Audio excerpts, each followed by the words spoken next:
Altra giornata di caldo torrido, Treviso per il quarto giorno consecutivo è la città più calda del Veneto con 33,7 gradi, bolle anche la Pedemontana con 32,7 e il Valdobbiadene che raggiunge i 31 gradi. Giorni bollenti che stanno creando problemi soprattutto ad anziani e bambini. Molte le chiamate al SUEM 118, in linea però con l'anno scorso nello stesso periodo e con le medesime condizioni climatiche.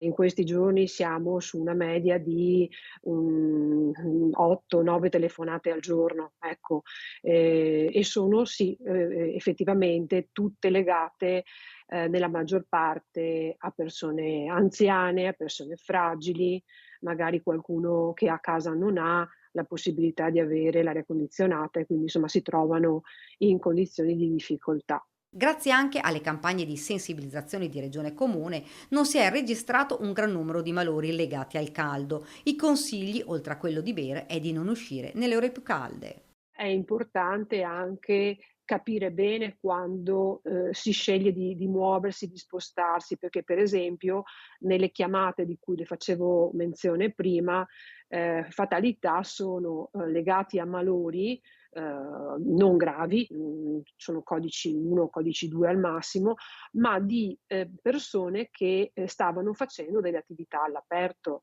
Qualcuno tagliava l'erba, altri curavano l'orto, ma in orari davvero proibitivi per il caldo. Intanto il comune ha attivato il progetto per il terzo anno Estate in Restera.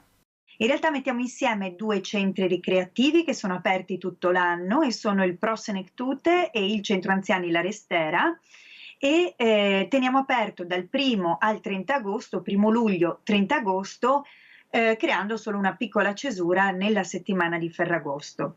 Quest'anno abbiamo deciso, proprio su suggerimento degli anziani, di rimodulare l'apertura.